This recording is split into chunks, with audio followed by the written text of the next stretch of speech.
Now, why is this all happening? The bigger issue has to do with the planetary cyclic index. And what did we see during the collapse of the Roman Empire, right? It collapsed fast. Everyone says it took hundreds and hundreds of years. Didn't. It happened very fast. Rome was unbeatable by 400, and then, boom, collapsed and got overrun by a bunch of Germanic tribes. Crisis of the 21st century. That's still, we're here. We're right here, right now. And what's happening? Well, we're at the nadir of this cycle, right? The war cycle, where this is this time last year. So we're now right here, pretty much close to the top of the 17.71 year war cycle. And this slide is directly from the Global Outlook 2022 webinar to basically recapitulate. We're seeing everything come home to roost that we've been predicting. And this war cycle is peaking as the planetary cyclic index is bottoming. As we know, right, when the index begins to collapse, we see what? Everything begins to fail. And when all else fails, they take you to what? They take you to war. So that's what we're seeing, this war cycle. And this is exacerbated by the fact that we've seen two empires now are in collision, empires in collision, right, with the American Empire and the Chinese Silk Road Empire. This is what they're building out. This all has to do with the world island. The empire who rules Eastern Europe commands the heartland. The empire who rules the heartland commands the world island. The empire who rules the world island commands the world. This is China's plan. They understand this. They understand geopolitics. They're not going to tell you about that. America understands geopolitics, right? They understand that. That's why China now has to penetrate into Eastern Europe, and that's exactly their plan, right? The western boundary of the world island, the intermediate region. This is the intermediate region. So there's a reason why this war is playing out here. So this is part, right? The geographical pivot of history, one belt, one road, one world, China. And these are all the different agreements they've made. That's all part of their China 2035 Silk Road Initiative. So what I'm getting at here, right, is we're seeing this play out all because at the same time, the index and the war cycle is peaking, index is bottoming, war cycle is peaking. And then you've got, that's one layer. Then you have the astrological layer on top of that, right? A major war. Events could trigger a Chinese invasion of Taiwan between 2022 and 2024. Now, that is not cutting edge news. This is a slide from the Global Outlook 2022 webinar in February, right? Just took the same slide, put it here. That's still in play here. That's still in play. Taiwan. Do you believe the Biden administration should use military assets to defend Taiwan if Taiwan is invaded by China? 58.1% of Americans said yes, right? And then what do we see happening here? The Thucydides trap. The Thucydides trap. Basically saying that as a rising power challenges the dominance of an established power or dominant power, the dominant power is likely to respond with violence. So the Thucydides trap goes all the way back to the late 15th century in terms of modern history. We can go back further, but going back to the late 15th century, we see every time it plays out, right? There's only a few times there's no war. 1, 2, 3, right? The rest of the time, we've gone to war. And we're much closer to that now. So what the Thucydides trap demonstrates is how tension between rising and ruling powers has often led to war. And look, right, we had a Cold War with the Soviet Union, but the Soviet Union collapsed. Then China took its place. Now, the U.S. is in a trade war, currency war, technology war, cultural war, soft war in order to dominate the geopolitical landscape, especially with China now rivaling, saying to the world, we're going to lead you. We're going to establish the new policy where you don't, right? They're basically playing that role here. So it's really a Cold War that's getting hotter. And we've all been distracted by what's happening in Russia and Ukraine. The bigger issue has to do with what's happening in China. And if, again, just reviewing the past 500 years, There's been 16 cases in which a major rising power has threatened to displace a major ruling power, and 12 of those 15 rivalries ended in war. And they weren't little wars, they were big wars. Wow, look at that one, right? Germany, United Kingdom. That was a big war, right? Then they redid it again, right? They say, hey, let's join in. Other countries join in on that one.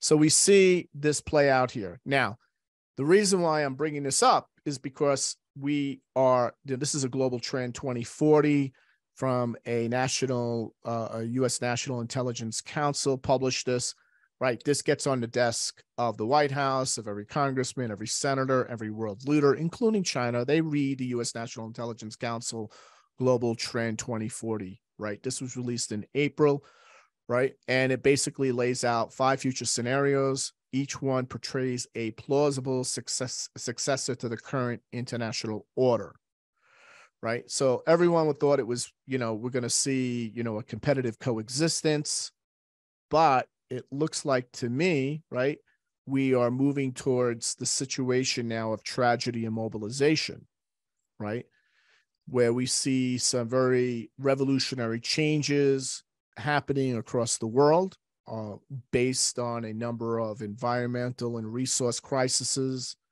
We see the United States going through its own deep political fragmentation.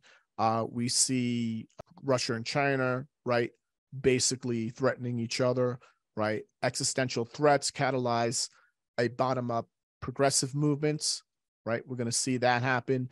So there's going to be a breakdown of the globalization, right? So the report, when I read through the report, it's quite lengthy.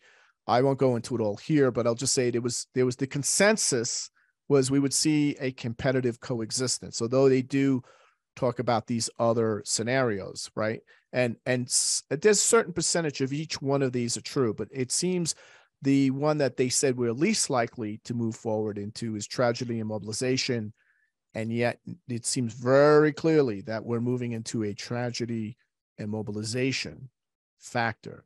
And the reason for this, now, the reason that the underpinning behind that has to do with the fact that while this is all happening with China and the world, right, the astrology of the fourth turning crisis for the United States is playing out perfectly on schedule. And again, we've covered this. This slide is exactly from the Global Outlook 2022 webinar. And I posted it here to recapitulate and to reinforce what's happening now with China and the US, and particularly in China. Because my theory is that everything that's playing out in the world between Ukraine and Russia and China and the US and COVID is all due to the astrology of the fourth turning crisis, the US Pluto return and the third US Uranus return, meaning that as we know in astrology, when somebody comes to you and has all these transits happening to them, and they say, well, my boss has a power play with me, my wife's talking about leaving me, my kids hate me, and 2 years ago everything was great, and now everything is terrible. And what do you say to them? It's saying, actually, you need to take ownership of this because you're projecting this, right? You're projecting. Your Pluto is now projected on your boss, right? On your wife, on your kids, or with your health, or with your finances. You're not taking ownership of this. This is why this is happening to you. That's the last thing where client says, well, client will freak out, right? Demand their money back, then go to another astrologer that's going to give them a cheerleading type of, that's okay. That's okay, right? Not really tell them the real truth and not give them a strategy, right? You see a lot of that happening. You see that with therapists too, right? As soon as you start doing shadow work with somebody in therapy, Jungian therapy, what does the client want to do? They want to quit. They don't want to really get to the underpinning. So what's happening here is the U.S. is projecting all of its unacknowledged Pluto onto everyone else and bringing everyone into the world family into its drama, right? Into its trauma issue. And this is why we're seeing this play out here. So just look here, right? Every time we have a crisis, we see major developments in U.S. history, but we also see a correlation of a planetary return. We saw this, right? We just look at the second fourth turning crisis, American Civil War, U.S. becomes industrial power, U.S. return. Then we see the third fourth turning crisis. We see the Depression, World War II, Bretton Woods, the U.S. dollar becomes world reserve currency, U.S. becomes world economic, technological, cultural, military superpower, and U.S. Neptune return, U.S. second Uranus return. Now we have the U.S. Pluto return happening right now. And fourth turning crises usually run about 20, 21 years. So they occur around every 84 years, right? 84 to 92 years. It looks like pretty much around 84, 92 is dead on. And then during that period, it's a 20, 21 year period. And so we see third U.S. Uranus return 2027. So we're in it now. Great Recession, COVID-19 pandemic, U.S. China Thucydides trap, Russia Ukraine war, everything bubble, greatest recession, World War III. We don't know. But what we do know is when we go through a Pluto return, which was happening now, in the third Pluto return, the third of three, right? December 28, 2022. Global power struggles, right? Plutocracy, crony capitalism, existential crises, force majeure developments, all of that, right? U.S. Pluto return, the American empire, and anything that threatens it, and the tyranny of plutocracy, right? For those of you who don't know what a plutocracy is, a society ruled by a powerful group of people of great wealth, where citizens have less political impact, regardless who they vote for, than the economic elites, right? Or the organized interest groups that really decide policy for everybody else. So we're seeing that play out right now. And if we look at the U.S. Pluto return, we can see here, this is the third return event. Note Mars is right over DC along with Saturn. So Saturn and Mars are over DC and New York. And then we're seeing that Pluto right over what? Pluto is right over Kiev, right? So we're going to see Russia drawing into it. And Jupiter happens to be right on the world point. So Jupiter happens to be right on the world point, right at 0 degrees Aries.